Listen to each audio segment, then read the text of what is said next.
이번 주일 우리에게 주시는 하나님의 말씀은 베드로전서 4장 1절에서 3절까지의 말씀입니다. 베드로전서 4장 1절에서 3절까지의 말씀입니다. 제가 가진 성경책 신약 성경 381쪽에 있습니다. 읽겠습니다. 그리스도께서 이미 육체의 고난을 받으셨으니 너희도 같은 마음으로 갑옷을 삼으라. 이는 육체의 고난을 받은 자는 죄를 그쳤음이니 그 후로는 다시 사람의 정욕을 따르지 않고 하나님의 뜻을 따라 육체의 남은 때를 살게 하려 함이라. 너희가 음란과 정욕과 술 취함과 방탕과 향락과 무법한 우상 숭배를 하여 이방인의 뜻을 따라 행한 것은 지나간 때로 족하도다. 아멘.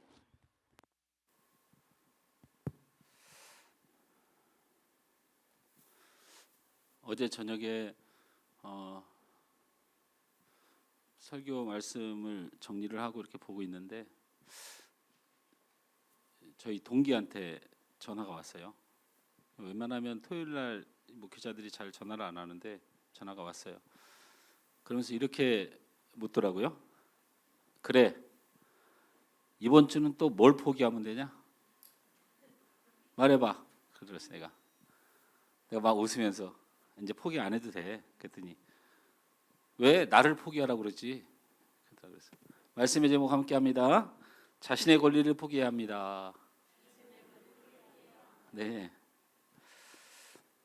베드로전서를 설계하면서 말씀의 관점 중에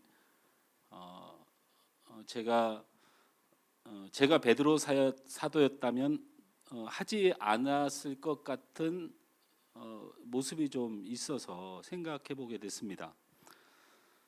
제가 말씀드렸지만 베드로전서는 로마의 네로 황제의 압제를 당하고 있었고 자신이 저지른 로마의 대화재 사건을 그리고 그 일로 인하여 백성들과 원로들의 원성으로 자신의 위축이 되자 그 대화재 사건의 범인으로 그리스도인들에게 억울한 누명을 씌워서 많은 사람이 죽고 그리고 대부분의 사람들이 쫓겨다니면서 비참한 생활을 하고 있었습니다.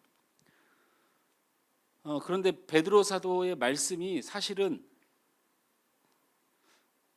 그렇게 수많은 사람이 죽어가는 그리스도인에게 위로가 될까? 이렇게 생각을 해봤던 겁니다.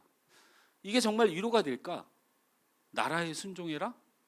이게 지금 나라 때문에 죽어가는 사람들인데 이게 과연 위로가 될까? 나라에 순종하는 사람이 되라? 이해가 안 되죠.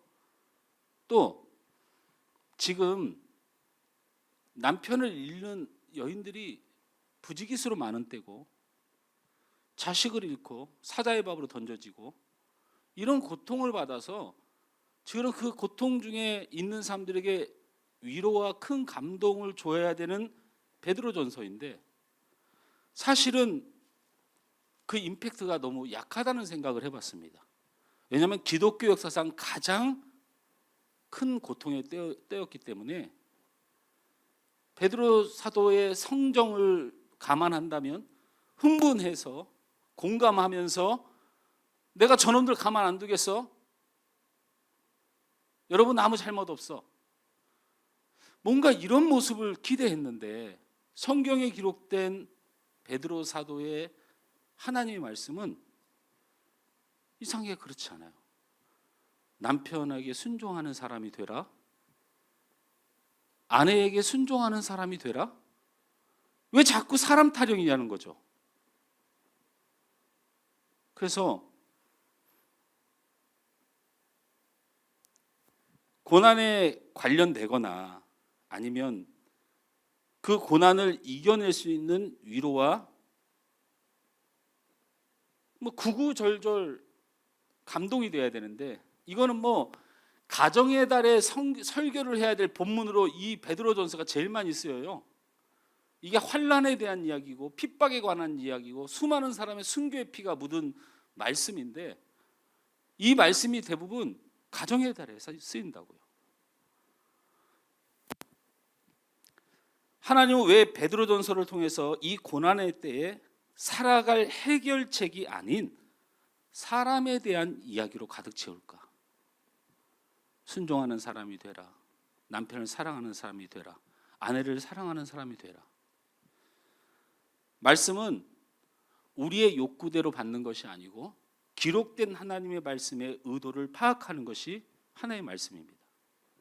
그래서 제 마음속에 그런 수많은 순교자들이 나오고 큰 핍박을 당하고 있는 그 억울함으로 말씀을 보니까 이게 잘 이해가 안 됐어요.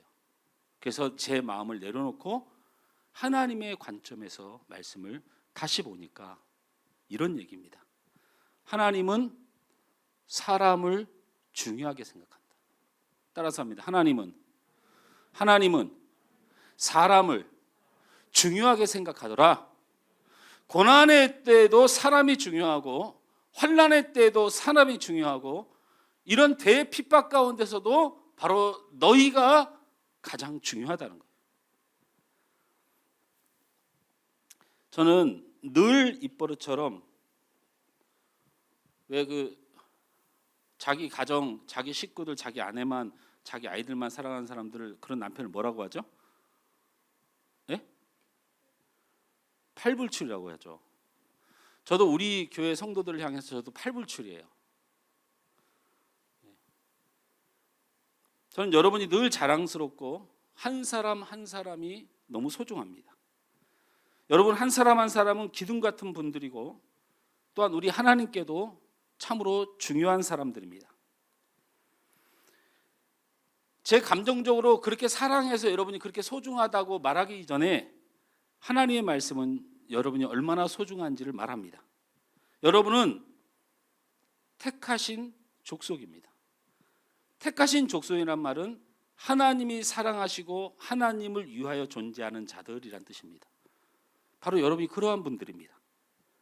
그리고 여러분은 왕 같은 제사장입니다. 여기서 왕 같은 제사장이라는 뜻이 뭐냐면 그리스도의 보혈의 구원을 여러분이 받은 자들이어서 여러분은 심판을 받는 사람이 아니고 그 심판의 기준에 있는 거룩한 제사장이다라는 뜻입니다. 그래서 여러분은 그리스도의 보혈로 구원을 받은 자들이고 또한 복음을 전하여 구원 사역을 감당하는 중요한 거룩한 제사장들입니다. 또한 여러분은 이 세상의 육의 지배를 받지 아니하고 하나님의 성령의 지배를 받는 거룩한 백성입니다. 여러분 육의 지배를 받지 않습니다. 여러분 생각엔 육의 지배를 받는 것 같아요. 형아 요즘 어머니 아파서 힘들지? 그래서 육의 지배를 받지만 우린 그렇게 힘듭니다. 그런데 하나님께서 끝까지 우리 희영 자매와 우리 권사님과 함께 하셔서 결국에는 성령의 지배를 받는 사람으로 세울 줄 믿습니다. 여러분이 육의 지배를 받는다고 착각하고 있는 거예요. 죄의 지배를 받는다고 착각하고 있는 거예요. 여러분 거룩한 백성에겐 죄가 있는 것 같지만 없습니다. 여러분은 그렇게 거룩한 백성입니다. 그렇게 귀한 자들입니다. 그래서 여러분 다 잘 되셔야 됩니다. 여러분이 중요한 사람들이니까. 그래서 여러분이 다 잘 돼야 됩니다. 여러분 다 건강하셔야 됩니다. 왜냐하면 여러분은 육으로 살 인생이 아니기 때문에 다 잘 되셔야 됩니다. 건강하셔야 됩니다. 저는 우리 성도들이 믿음의 사람이기 때문에 예수의 사람이기 때문에 잘 돼야 된다고 믿습니다. 자기 먹고 살 것, 자기 인생만을 위해서 사는 사람이 그런 분들이 잘 된들 제가 무슨 관심이 있습니까? 여전히 자기를 위해서 살 것인데.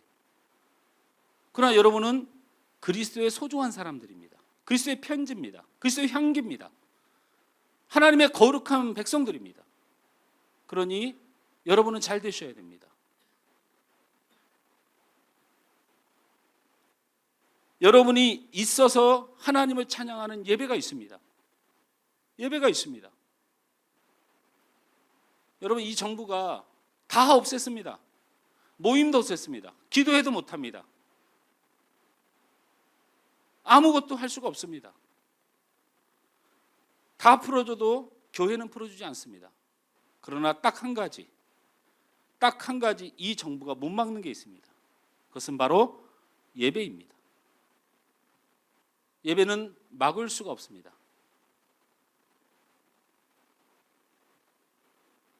우리가 아무것도 못해도 2년 동안 하나님을 향한 예배는 멈추지 않았습니다. 바로 그것은 이 땅은 하나님의 예배를 막을 수 없습니다.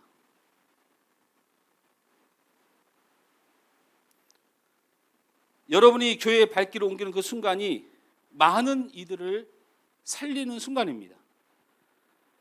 여러분의 존재가 다른 이들에게 어떻게 보이든 간에 제게는, 우리 예수님께는 중요한 사람들이고 소중한 사람들입니다. 그런 여러분이 또한 이 땅의 마지막 소망입니다.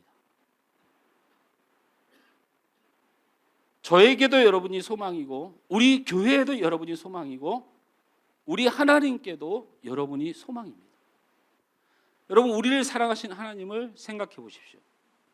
본인의 능력과 힘으로 이 세상을 멸하시는 것이 아니고 참으시고 인내하시고 견디면서 이 땅에 구원 얻을 자를 더하시기 위하여 여러분을 먼저 불러 여러분을 소중타 하셨습니다.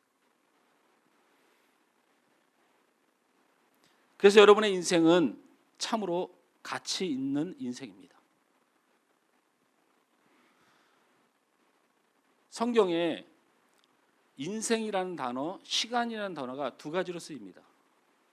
하나는 코로노스, 하나는 카이로스.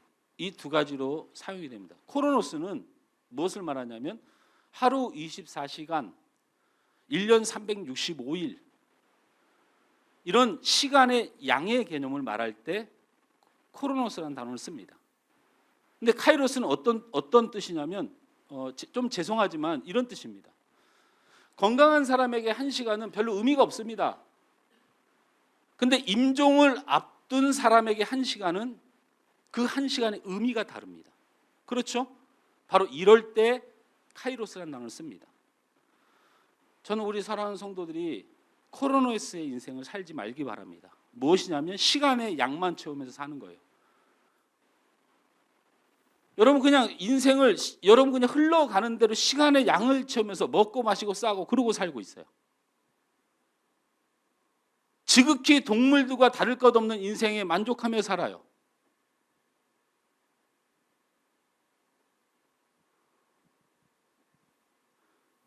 저희 목사님 한 분 중에 서울 방배동에 사는 목사님이 있는데 집을 이제 교회에서 옮겨줘야 되는데 연립주택에서 이렇게 우리 같은 연립주택에 사시다가 이제 좀 좁아서 교회에서 옮겨주려고 하는데 아파트 값이 너무 비싸고 좀 큰 데가 너무 비싼 거예요. 그냥 연립주택 하나 20여 평짜리가 그냥 무조건 10억, 8억 막 이래요. 전세가. 어저께 전화가 와가지고 한 번도 집에 대해서 생각하지 않았는데 너무 마음이 괴롭다. 교회에다가도 미안하고 그래서 그냥 살기로 했다. 방 2개에 부부 살고 다 큰 대학생, 다 큰 아이들 둘이서 한 방을 쓰면서 거실도 없고 욕심을 내는 게 아니고 불가능한 세상이 되었다. 그래서 허탈감이 든다 이렇게 말을 해요. 그래서 제가 이런 말을 했어요. 우린 동물이 아니야. 동물은 집이 있어야 안정을 누리지. 잘 먹어야 안정을 누리고 잘 싸야 안정을 누리지. 우린 동물이 아니야. 나도 너하고 똑같은 마음이지만 우리 모든 성도들, 우리 믿음의 사람들은 그런 거 다 내려놔야 돼. 여러분 내려놓으십시오. 내려놓으세요. 부동산으로만 여러분 힘들게 할 것이 아닙니다. 앞으로 자원이 고갈되고 먹을 게 없고 노인 인구가 많아져서 젊은 사람들이 없고 아이를 낳지 않아서 가정이 파괴되고 여러분 인류는 그렇게 말라갈 것입니다. 어쩌면 여러분이 사는 동안은 그걸 못 느끼지만 여러분의 자녀들은 심각한 세상을 맞이할 수 있습니다. 내려놓으십시오. 이 육의 것을 기대하고 이 육의 것을 욕심내는 그런 마음들이 부모에게 가득하면 우리 자녀들은 그것을 그대로 담습니다. 우리는 동물이 아닙니다. 여러분이 카이로스의 인생을 살기 원합니다. 짧게 살든 많이 못 가졌든 여러분의 인생이 하나하나가 아름답고 가치가 있기를 원합니다. 시간의 양을 채우는 사람들이 아니고 그 시간을 중요하게 살아가는 인생, 중요한 사람이 되길 바랍니다. 우리 옆 사람과 이렇게 인사합니다. 중요하게 삽시다. 다시 한번 인사합니다. 당신은 참 중요한 사람입니다. 예. 여러분, 저를 보고 제가 여러분을 보고 중요한 사람인 카이로스의 삶이 굉장히 중요합니다.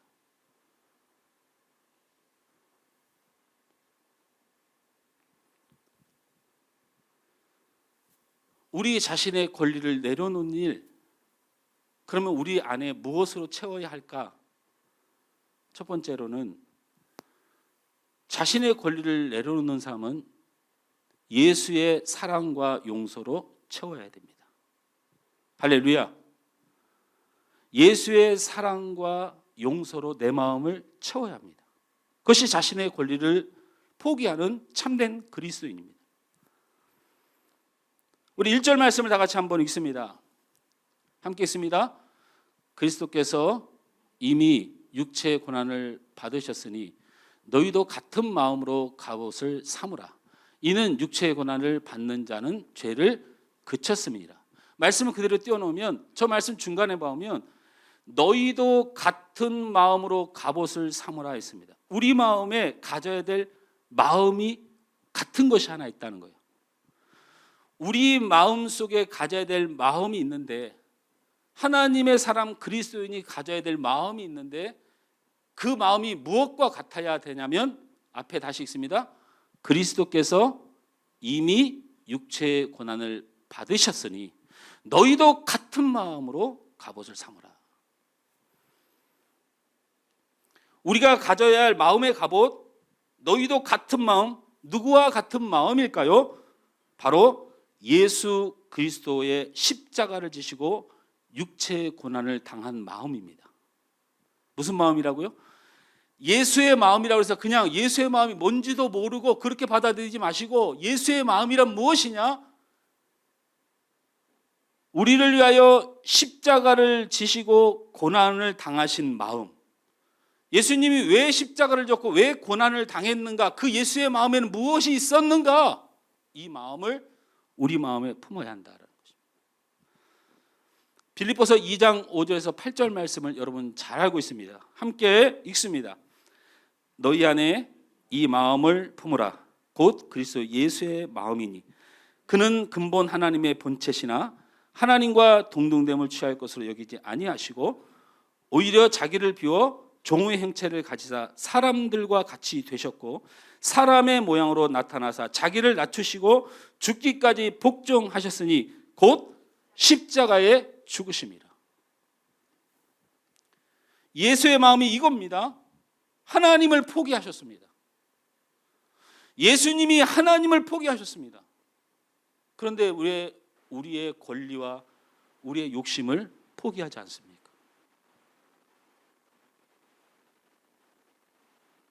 그리고 죄악된 우리들에게 종된 모습으로 찾아오셨습니다. 그냥 오셔도 됩니다. 그런데 우리의 종으로 오셨습니다. 그리고 당신이 이 땅에서 가장 천대받고 낮아지시고 죽기까지 자신을 낮추셨습니다. 무슨 마음 때문일까요? 여러분을 사랑하는 마음 때문입니다. 하나님을 포기하시고 종된 모습으로 오시고 자신을 낮추되 죽기까지 낮추신 이유는 우리 예수님이 여러분을 사랑하시기 때문입니다.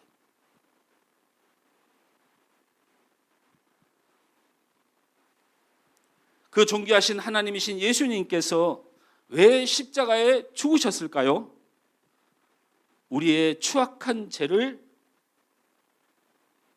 보혈의 피로 닦으시며 우시며 그러기 위해서 십자가에 피를 뿌리신 겁니다.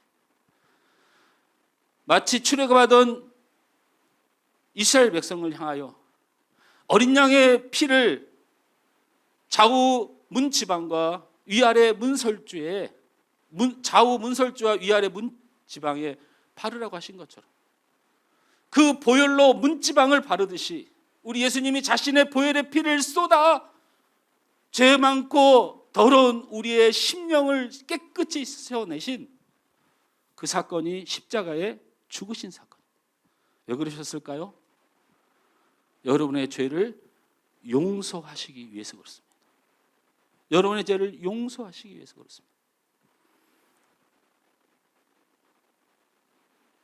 예수님의 마음은 바로 우리를 향한 사랑과 용서로 가득했다는 뜻이 바로 그리스도가 고난을 당하셨으니라는 말로 그 고난이 무슨 마음 때문에 당했는가를 알고 그 마음을 우리의 마음에 품으라는 것입니다.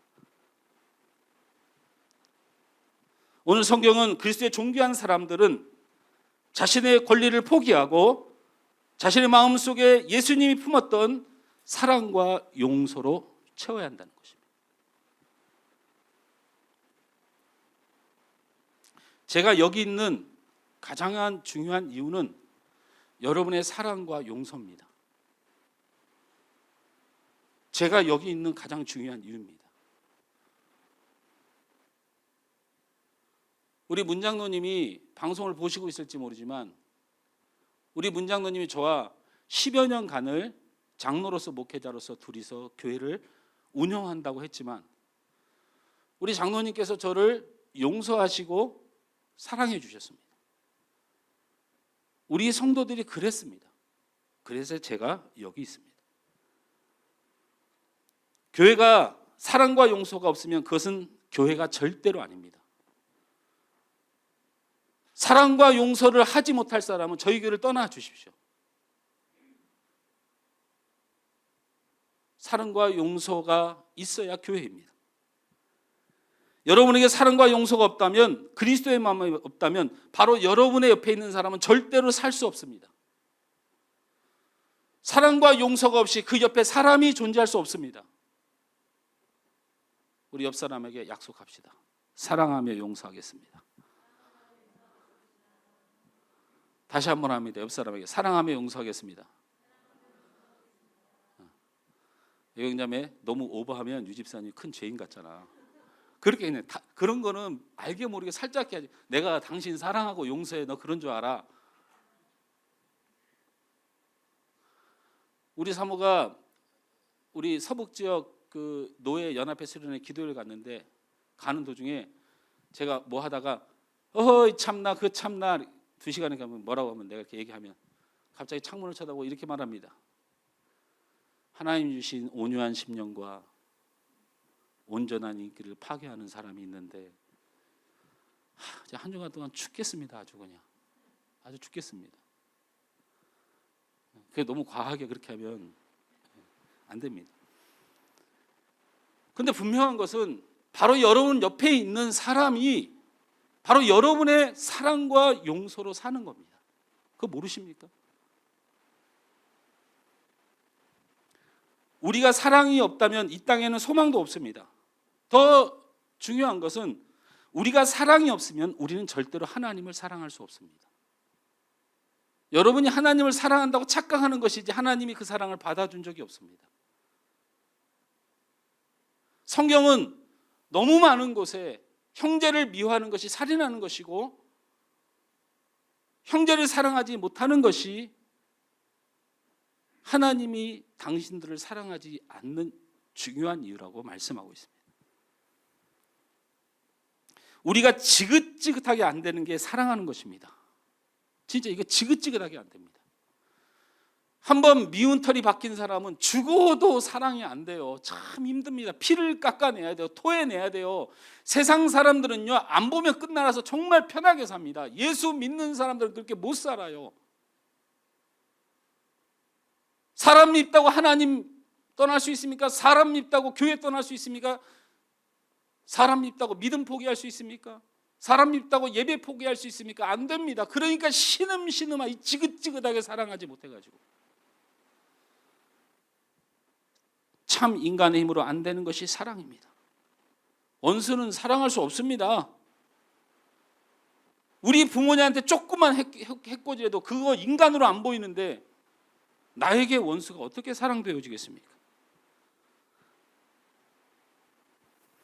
그러나 오늘 조금치도 사람의 감정을 섞지 않고 하나님의 복음으로 여러분의 마음이 놀라운 역사가 일어나길 바라는 마음으로 협박도 아니요 하나님의 말씀을 펼쳐서 보려고 합니다. 우리가 사랑과 용서를 갖는 예수의 마음이 우리를 지배하지 못하고 여전히 우리 권리와 우리의 욕망을 채우면 안 되는 이유에 대해서 사랑하고 용서하지 못하면 하나님의 소속이 아닙니다. 사랑과 용서가 없으면 하나님의 소속이 아닙니다. 홍규야, 목사님 안 사랑하면 너 하나님 소속이 아니야. 너 천국 가고 싶다고 지금 사랑한다고 하는 거잖아. 진심으로 사랑해야지. 요한일서 3장 10절 말씀에 다 같이 눈을 크게 뜨고 말씀의 영향을 받기 위해서 읽습니다. 시작. 이러므로 하나님의 자녀들과 마귀의 자녀들이 드러나나니 무릇 의를 행하지 아니하는 자나 또는 그 형제를 사랑하지 아니하는 자는 하나님께 속하지 아니하니라. 제가 순화시켰습니다. 하나님의 소속이 아닙니다. 사랑하지 못하면 하나님의 소속이 아닙니다. 그런데 성경은 마귀의 자식이라는 표현까지 썼습니다. 제가 쓴 겁니까? 아닙니다. 여기만 있는 것이 아니죠. 요한일서 3장 14절 15절 말씀을 보십시오. 같이 있습니다. 시작. 우리는 형제를 사랑함으로 사망에서 옮겨 생명으로 들어간 줄 알거니와. 여러분 보세요.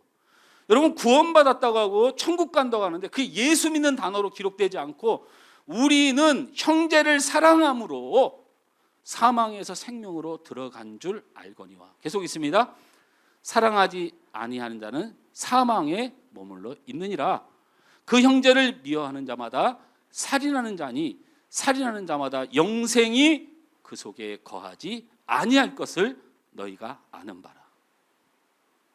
제 우려입니까? 아닙니다. 제 협박입니까? 아닙니다. 하나님의 말씀입니다. 뿐만 아니라 요한일서 4장 7절에서 8절 말씀을 이렇게 말합니다. 같이 있습니다. 사랑하는 자들아 우리가 서로 사랑하자. 사랑은 하나님께 속한 것이니 사랑하는 자마다 하나님부터 나서 하나님을 알고 사랑하지 아니하는 자는 하나님을 알지 못하느니 이는 하나님은 사랑이심이니라. 아멘. 아멘. 사랑해야 합니다. 신음해야 됩니다. 용서해야 합니다. 그래야 하나님의 소속이고 영생의 사람입니다. 또 사랑하고 용서하지 못하면 여러분 절대로 응답받지 못합니다.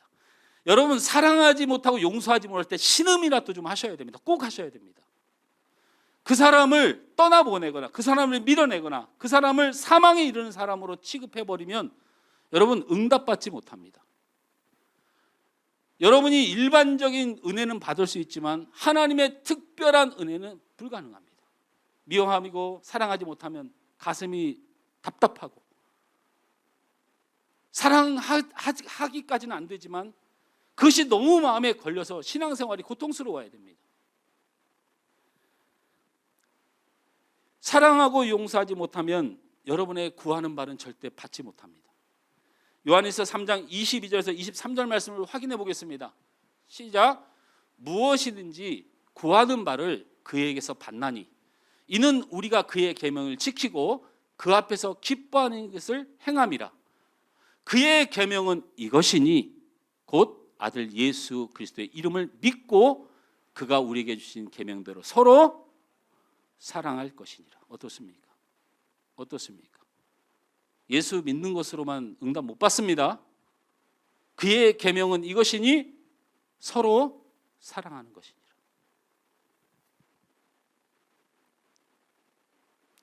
또한 사랑하고 용서하지 못하면 하나님을 사랑하는 것도 하나님이 받지 않으십니다. 여러분은 여러분의 만족을 위해서 하나님을 사랑하는 것이지요. 여러분 만족을 위해서 예배하는 것이지요. 여러분의 만족을 위해서 기도하는 것입니다. 그러나 그 하나님께서 어떤 예배를 받고 어떤 사랑을 인정하시고 어떤 기도를 인정하는가를 알아야 합니다. 하나님을 여러분 사랑한다는데 하나님이 그 사랑을 안 받는다면 얼마나 비참한 인생이겠습니까? 근데 하나님이 그 사랑을 안 받는 사람이 있습니다. 요한에서 4장 20절 말씀을 확인합니다. 시작. 누구든지 하나님을 사랑하노라 하고 그 형제를 미워하면 이는 거짓말하는 자니 보는 바 그 형제를 사랑하지 아니하는 자는 보지 못하는 바 하나님을 사랑할 수 없느니라. 사랑 안 된다는 겁니다. 안 받는다는 얘기죠.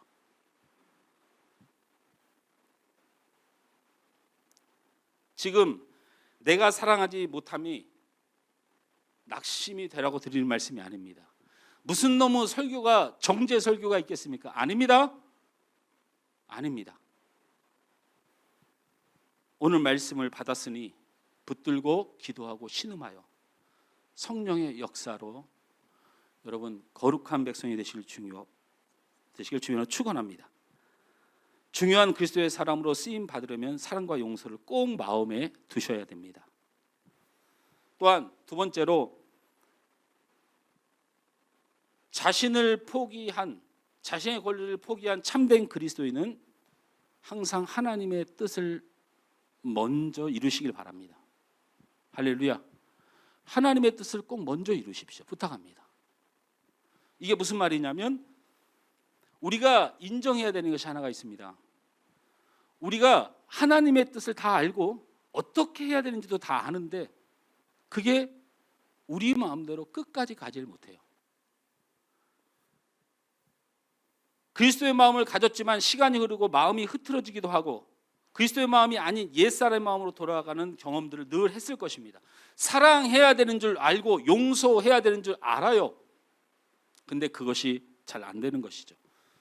그것은 왜 그렇습니까? 우리의 마음은 하나님의 뜻과 사단의 뜻이 함께 존재합니다. 바로 우리 마음에 하나님의 뜻과 사단의 뜻이 함께 존재합니다. 그래서 여러분이 잘 알다시피 갈라디아에서 누차 말하죠. 성령의 소욕과 하나님의 소욕이 우리 안에 다툰다고 말씀하십니다. 그런데 오늘 본문에서는 이것을 전혀 다른 뜻으로 해석합니다. 보십시오. 내 안에 나는 그리스도인인데 내 안에 성령의 법과 육신의 정욕이 다투면 나는 그리스도인이라서 그 다툼의 결과에 대해서 별로 예민하지 않아서 하나님의 뜻이 내 안에 분명히 있고 내 생각에 있는데 자꾸 육신의 정욕대로 일을 합니다. 살아갑니다. 그래서 나는 그리스도인이라는 이 본체적 개념 때문에 자꾸 안 두려워합니다. 그런데 오늘 말씀은 다릅니다. 2절 3절 말씀을 다 같이 보시죠. 4장 2절 3절 말씀입니다. 시작. 그 후로는 다시 사람의 종용을 따르지 않고 하나님의 뜻을 따라 육체의 남은 때를 살게 하려 함이라. 너희가 음란과 정욕과 술 취함과 방탕과 향락과 무법한 우상 숭배를 하여 이방인의 뜻을 따라 행한 것은 지나간 때로 족하니라. 저 본문은 띄어놓으면 헷갈리니까 지워두세요. 저를 보십시오. 저기에 2절에는 하나님의 뜻 이렇게 표현을 하고요. 3절에는 이방인의 뜻을 따라. 여러분 신앙생활하고 가정생활하면서 믿음의 사람이 살면서요 하나님의 뜻을 따라 살아야 합니다. 근데 이방인의 뜻을 따른다는 얘기예요. 이방인. 저기에 뭐 술 취하지 마라, 뭐 방탕하지 마 이런 말이 써 있는데요. 혹시 술 한 잔씩 하시는 분들은 용서하고 들으세요. 우리 집사님 용서하고 들으세요. 네.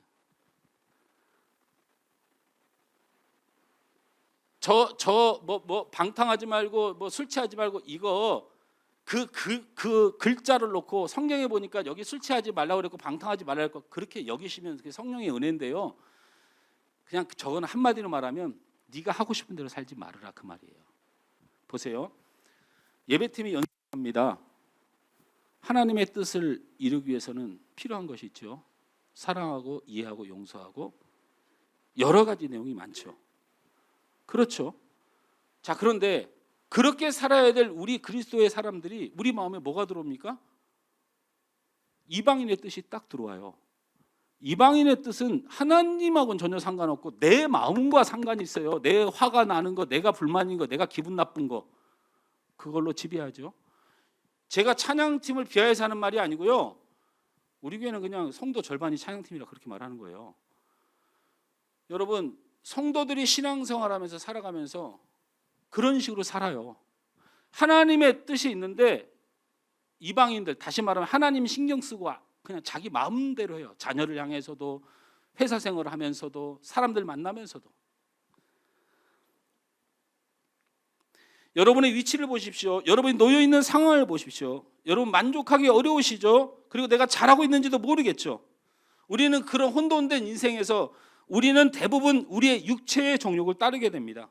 그래서 우리의 위치, 우리의 상황을 우리의 정욕대로 해석하고 풀어가려고 합니다. 내 욕심과 내 마음과 내 뜻이 아니면 등을 져버립니다. 하나님이 보내셨고 하나님이 맡기셨는데 내 뜻과 내 기분이 아니면 돌아서는 거죠. 이제는 그만 그렇게 살아야 됩니다. 이제 신앙생활을 그렇게 하면 안 됩니다. 우리는 신앙생활을 한다고 하지만 무슨 일을 하든지 오직 세상적 욕망으로 가득 차 있다는 것입니다. 교회를 다녀도 하나님 뜻보다 자신의 욕망으로 가득 차 있으니 이 교회에 와도 변화가 없는 것입니다. 그래서 교회가 세상에 욕심만 뿌리고 있는 그런 현실입니다. 봉사를 하여도 하나님 뜻보다는 자신의 욕망으로 가득 차 있습니다. 그러니 하나님의 뜻인 사랑과 용서가 이루어지지 않고 그 봉사 때마다 자신도 죽고 다리도 죽는 일이 비일비재하게 벌어지는 겁니다. 전도를 하여도 하나님 뜻보다는 자신의 욕망으로 가득 차 있습니다. 그러니 영적 뜨거운 성령의 부흥은 절대로 안 일어나고 숫자적으로 그렇게 자랑할 만한 사건만 벌어지는 거예요. 교회 짓고 성도 많아지고. 저는 성도가 많아지면 감당을 할 만한 목회자가 못 됩니다.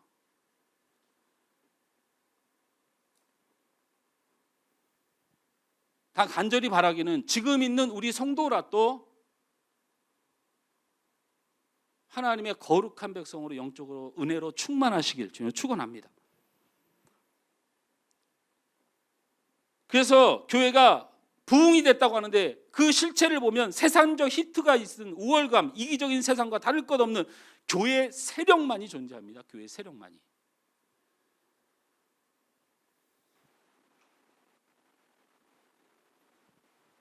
사람을 대할 때도 하나님 뜻보다는 자신의 욕망으로 가득 차 있습니다.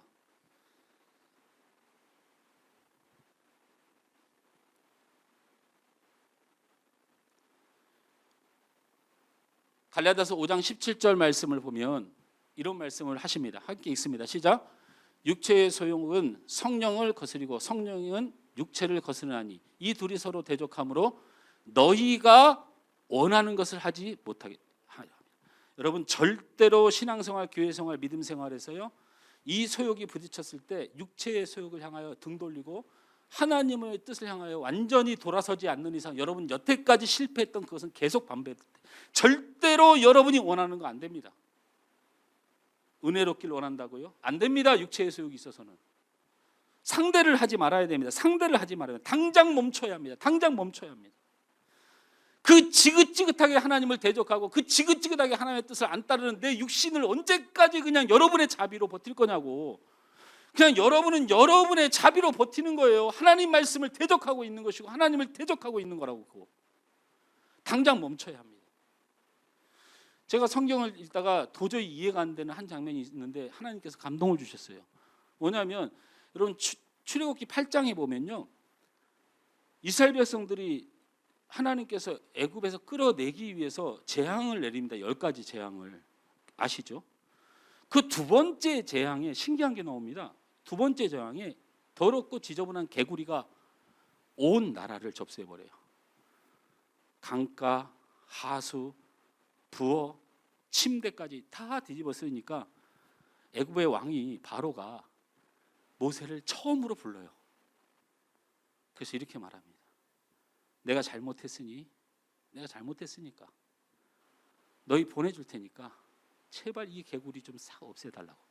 여러분 확인해 보시면 됩니다. 8장에 이렇게 써 있어요. 그러니까 모세가 알겠습니다 하고 보통은 가는데 보내주겠다고 하니 가면 되잖아요. 근데 모세가 거기서 특이한 질문을 합니다. 무슨 질문을 해요? 언제쯤 없애줄까요? 이렇게 물어요. 개구리 때문에 지금 죽겠는데 모세가 기껏 하는 말이 언제쯤 없애줄까요? 이렇게 말해요. 그래서 내가 하도 기가 막혀갖고 모세 얘가 원래 똑똑한 애가 아니었어 이렇게 생각했어요. 아니 지금 당장 없애줘야지 무슨 그 질문이라고 해요. 근데 더 바보가 있습니다. 바로 애굽의 왕입니다. 내일쯤 어때? 성경 찾아봐서 정확히 내일이라는 단어로 대답을 했어요. 둘이 정신이 없는 사람들이에요. 저는 그걸 보면서 이런 생각을 했습니다. 그 더럽고 추한 걸, 세상에 그 하나님의 뜻과 하나님을 위하여 사는 사람들이 분노하고 속상하고 정욕과 자기 만족이 안 돼서 그 판을 다 깨고 그 더러운 것들을 마음에 가지고 있으면서 지금 당장 아니고 다음에, 그 더러운 것들을 지금 당장 아니고 다음에, 그 다음이 20년이 흘렀고 그 다음이 30년이 흘러서 하나도 변화가 안 됩니다. 하나님의 말씀은 그렇게 받아서는 역사가 안 됩니다. 지금 당장 육신의 소욕에 등을 돌리시고 하나님의 뜻을 순종하는 여러분 되실 줄 축원합니다. 방송 시대는 얘기 안 했지만 오늘 말씀에 3절 말씀을 한번 다시 띄워주기 바랍니다. 3절 말씀을 보면 이런 표현이 있습니다. 광고 준비하고 계셨어요? 설교 끝날 때 돼가니까. 시작. 너희가 음란과 정욕과 술 취함과 방탕과 향락과 부법한 우성숭배, 이건 정욕, 인간의 소욕을 말합니다. 이방인의 뜻을 따라 행하는 것은 어떻게 하라? 지나간 때로 족하도다. 이 말이 진짜 성경이 양반이에요. 이런 거 좀 제발 좀 그만하라, 이 뜻입니다. 지나간 때로 족하니라, 이 뜻은요, 이제 그만해라. 너희 하나님의 사람이야. 너희 그리스도의 사람이야. 지나간 때로 이제 그만큼 했으면 됐어. 이제 그만 좀 해. 지금 당장 하나님의 뜻에 여러분의 삶을 맡기시길 주님으로 축원합니다. 마귀의 시간은 내일이고 하나님의 시간은 지금입니다. 마귀는 내일부터 하자고 하고 하나님은 지금 당장 하나님 말씀으로 결단하라고 말씀하십니다. 하나님이 원하시는 신앙, 하나님이 원하시는 헌신, 하나님이 원하시는 변화, 하나님이 원하시는 인생, 하나님이 원하시는 사랑과 용서, 지금 당장 결단하고 삶의 방향을 바꾸시길 바랍니다. 여러분의 감정과 여러분의 의지를 믿지 마시고 하나님 말씀에 순종하십시오. 개구리같이 더러운 사단의 역사와 단 한시라도 함께하지 마십시오. 말씀을 했습니다. 성경은 우리에게 자신의 속상함, 분함, 억울함에도 여러분의 감정을 포기하라고 하십니다. 그리고 사랑하고 용서라고 하십니다. 그것이 하나님이 뜻이라고 하십니다. 성경은 우리의 정욕과 욕망과 소욕을 포기하라고 하십니다. 오직 하나님의 뜻을 위하라고 하십니다. 여러분 마음에 그리스도의 마음, 사랑과 용기로 채우시길 바랍니다. 그리고 신앙이란 하나님의 뜻을 따를 것을 부탁드립니다. 이제 더 이상 여러분의 거룩한 신앙을 사단의 놀이터로 만들지 마십시오. 왜 여러분의 10년 가운데 거룩한 백성 가운데 왜 사단의 놀이터가 되어야 됩니까? 지금 당장 사랑하시고 지금 당장 용서하시고 지금 당장 하나님의 뜻으로 삶의 방향을 돌리시기 바랍니다. 나머지는 우리 하나님이 도우실 겁니다. 우리 주님이 덮으실 겁니다. 우리 주님이 위로하실 것입니다. 우리 주님이 바꾸실 겁니다. 여러분이 하려 하지 말고 하나님의 뜻을 마음속에 가짐으로 하나님이 일하시도록 여러분의 권리를 내려놓고 주님의 능력으로 채우시는 성도 되시길 주님으로 축원합니다. 오늘 이 찬양 함께 하면서 기도해